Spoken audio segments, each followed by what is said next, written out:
जिंदाबाद। एकनाथ शिंदे जिंदाबाद। एकनाथ शिंदे जिंदाबाद। शिवसेना जिंदाबाद। शिवसेना जिंदाबाद। हिंदू हृदय सम्राट आदरणीय बालासाहेब ठाकरे अमर रहे। हिंदू हृदय सम्राट आदरणीय बालासाहेब ठाकरे अमर रहे। महाराष्ट्र विधानसभा चुनाव में भारतीय जनता पार्टी भाजपा के नेतृत्व वाले गठबंधन ने जबरदस्त प्रदर्शन करते हुए 288 में से 234 सीटों पर कब्जा जमाया। यह जीत न केवल गठबंधन की प्रभावशाली रणनीति का प्रमाण है, बल्कि जनता का सशक्त जनादेश भी है।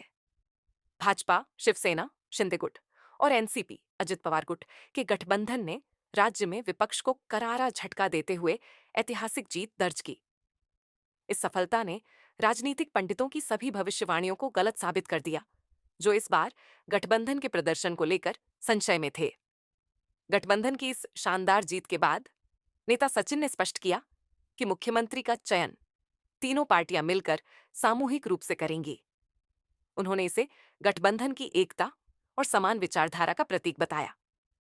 चुनाव परिणामों पर बोलते हुए सचिन ने कहा, महाराष्ट्र की जनता ने यह तय कर दिया है कि कौन गद्दार है और कौन सच्चा सेवक।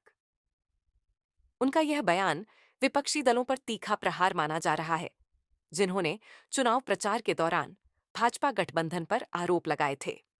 जैसा कि चुनाव से पहले भी तय हो गया था कि एनडीए की बैठक में ही तय होगा, संख्या बल के आधार पर ये तय होने की कहीं का बात ही नहीं हुई थी।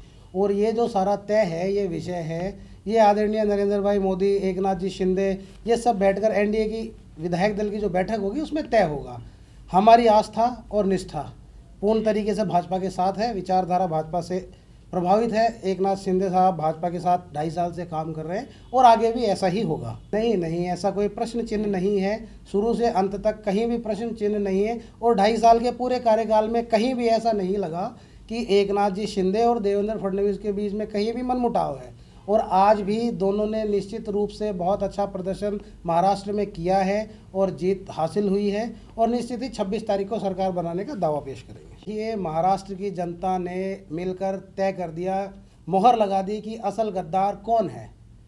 गद्दार की जो परिभाषा थी वो तय कर दी। जो पुत्र अपने पिता की विरासत को नहीं संभाल पाया, महाराष्ट्र की जनता ने आज गद्दार की मोहर लगाकर तय कर दिया कि उद्धव ठाकरे ही असली गद्दार है। एकनाथ शिंदे ने पक्ष प्रमुख आदरणीय बाला साहब ठाकरे की विचारधारा को आगे बढ़ाया और उन्होंने जीत हासिल कर दिखाई है जनता को। गद्दार का कोई तबका नहीं है और एकनाथ शिंदे पहले भी सच्चे शिव सैनिक थे और आज भी सच्चे शिव सैनिक हैं। और संजय राउत का तो कोई स्टैंड ही नहीं है। कांग्रेस में राहुल गांधी और उद्धव ठाकरे के साथ संजय राउत, इन दो